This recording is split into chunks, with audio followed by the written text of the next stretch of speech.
The scream tore through the dead of night like a freight train derailing in my chest, jolting me bolt upright in bed, sweat-soaked sheets twisting around my legs like accusations. My heart jackhammered as I stumbled into the hall, the floorboards creaking under bare feet, only to find the guest room door ajar. Cameron, my son Elias's best friend, crumpled on the floor in a pool of his own blood, a kitchen knife glinting accusingly beside his trembling hand. "Please," he gasped as I dropped to my knees, pressing my palms to the gash on his wrist, the metallic tang of regret thick in the air. "Don't tell Elias. I couldn't face him like this." That moment in our rain-lashed Seattle split level, the one I'd bought with dreams of white picket fences and family barbecues, shattered everything I thought I knew about second chances. I'm Alex Harlan, 45, divorced dad with calloused hands from 20 years wrenching on jets at Boeing. The kind of guy who coaches youth soccer on weekends and burns toast every morning. Elias, my 20-year-old anchor, tall like his mom with my stubborn jaw, had begged me 3 weeks earlier to let Cameron crash here.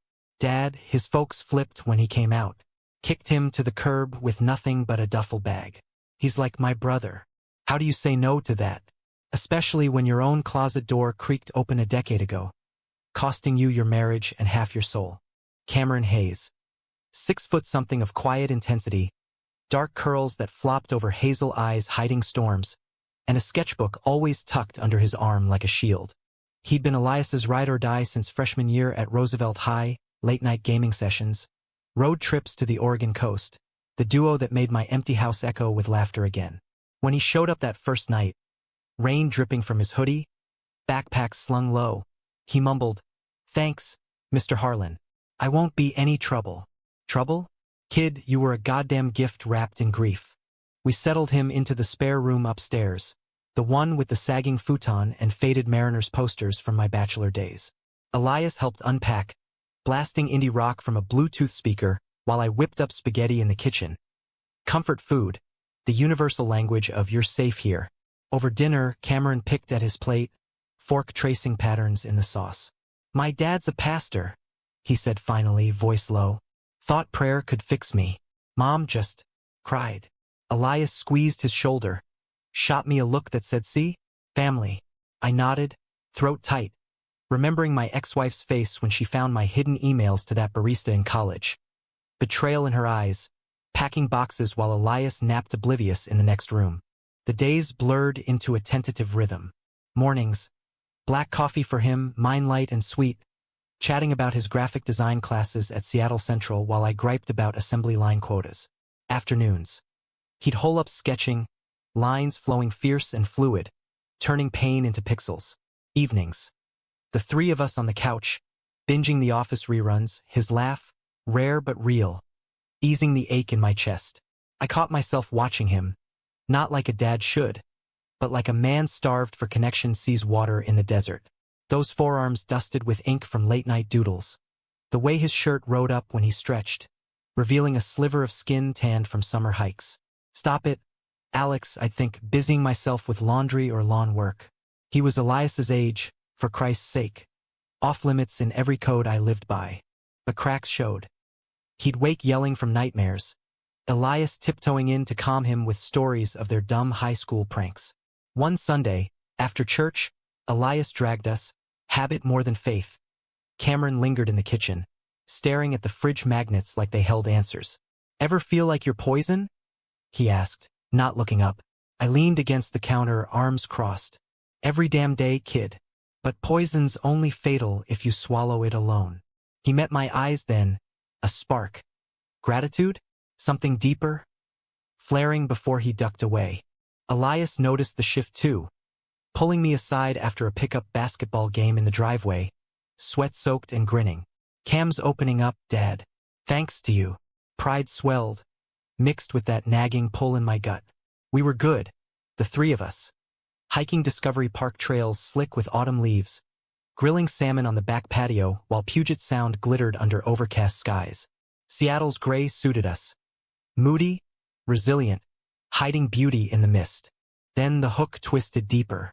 2 weeks in, Elias aced a midterm and wanted to celebrate. Darts at the local pub, just the guys. I begged off, citing an early shift. But truth? I needed space from the way Cameron's knee brushed mine under the table, accidental but electric. They left laughing, truck keys jangling, and I poured a scotch, sinking into the armchair with a dog-eared Tom Clancy novel. Sleep came fitful, dreams tangled with old regrets. My ex's parting shot. "You're not the man I married." The scream yanked me back. Rushing upstairs, I flicked on the light. Cameron on the floor, wrist slashed shallow but deliberate, blood blooming dark on the beige carpet. Elias said, "He said you get it? Being different?" He sobbed. Knife skittering away as I clamped down. Phone dialing 911 with bloody fingers. "But I don't want to drag you down too." Sirens wailed distant, then close, paramedics bursting in like Avengers. Elias burst through the front door minutes later, face ashen. Guilty for leaving him alone, for not seeing the abyss. Harborview's ER was a fluorescent purgatory. Beeps and murmurs, the sharp bite of antiseptic. They stitched him, 24 in all, sedated the pain, called in a crisis counselor who grilled us gently. Suicidal ideation? History of depression. Cameron nodded mutely, for dripping steady. Elias paced the hall, fists balled, while I sat vigil, holding his hand like it was Elias's when he fell off his bike at 8. "You're not poison, Cam," I whispered when the shrink left. "You're the best damn thing to crash here in years." Dawn broke watery over the Olympics as we wheeled him out, prescription bottles rattling like maracas. Home felt haunted, the stains scrubbed but scarred, a reminder. Therapy started. Group sessions downtown, me chauffeuring in the truck, windows down to let salt air scour the silence. Elias stepped up, ditching parties for movie nights, his protectiveness fierce. But in stolen moments, Cameron and I talked real, about my closet at 40, coming out post-divorce to a support group of wary nods. His fear of fading into irrelevance, sketches piling like unsent love letters. Fall deepened, leaves carpeting the streets in crimson and gold. Cameron's art bloomed, digital murals for a campus exhibit, bold strokes of identity unchained. We celebrated with pizza on the porch, steam rising in the chill, Elias toasting with root beer, to not dying inside. Laughter followed, but my eyes lingered on Cameron. The curve of his smile lit by string lights, heart whispering danger even as it yearned. That's when the conflict ignited, slow burn to inferno. Elias, riding high on his own secrets, testing by waters with a classmate, cracked under pressure at a kegger. Loose-lipped on cheap beer, he spilled, "My dad's gay, Cam's crashing, 'cause his preacher dad went full exorcist." Wild, right? Phones lit up, texts flying. By morning, my work Slack buzzed with side eyes. A supervisor's email veiled as team dynamics concern. Elias confessed over breakfast, pale as milk. "I was drunk, Dad. Thought it was funny, bonding shit. I'm so sorry." Rage boiled, hot and righteous. "Funny? You just outed me to God knows who, kid. After everything." He fled to his room, door locked, sobs muffled. Cameron found me in the garage, torque wrench white-knuckled on a bolt that wouldn't budge. "He's young, Alex. Stupid young. Like we were." His hand on my shoulder, warm, steady, nearly undid me. "Doesn't make it hurt less," I growled, but leaned into the touch, just a second. The betrayal rippled. HR meeting, mandatory leave for adjustment. Neighbors' whispers over fences. Elias's texts from friends turning cold. He moved to a buddy's couch, space to breathe, leaving the house echoing hollow. Cameron stayed, our evenings quiet confessions over herbal tea. His dreams of New York galleries, my buried wish for a life beyond rotors and regret. Proximity bred intimacy. Shared laundry folds, his hoodie smelling of cedar after a rain walk. One night, thunder rumbling like judgment, he traced a scar on my knuckle from a shop accident. "Strong hands," he murmured. I caught his wrist, gently, mindful of the pink line fading. "Strong heart too, Cam. Don't forget." We danced the edge, unspoken rules fraying. Elias trickled back, apologies baked into brownies, therapy slips in his pocket. "I get it now, the hiding, the fear." We forgave, rebuilt. Family dinners with awkward jokes, hikes where he grilled us on boundaries. But the air hummed, charged with what simmered between me and Cameron. Glances held too long, silences pregnant with possibility. Winter loomed, holidays a minefield. We strung lights on the sagging spruce in the yard, Cameron's laughter bright as the bulbs. That night, snow dusting the streets, a rarity in Seattle. Elias crashed early, post-eggnog haze. Cameron and I lingered by the fire, embers crackling like nerves. What if, he started, voice threadbare. What if this us is the fix? Not therapy, not time. Just us. My pulse thundered. Cam, you're 20 to my 45, Elias's brother in arms. But his eyes, earnest and aching, stripped my protests bare. I cupped his face, thumb brushing his lip. It scares me, losing him again. Losing you to this mess. Then don't lose, he whispered, closing the gap.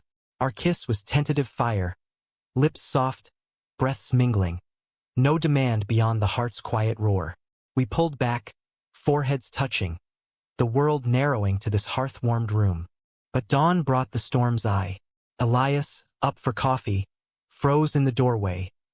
Us entwined on the rug, hands laced, oblivious to the chill. Holy shit, he breathed, mug shattering on tile. Hurt flashed, raw as the night of the knife. My best friend?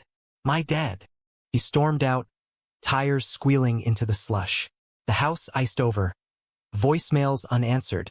Texts pleading into void.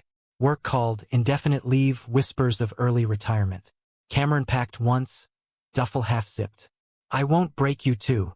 I stopped him, arms around his waist. You're not the break, Cam. The world's the break. We face it together.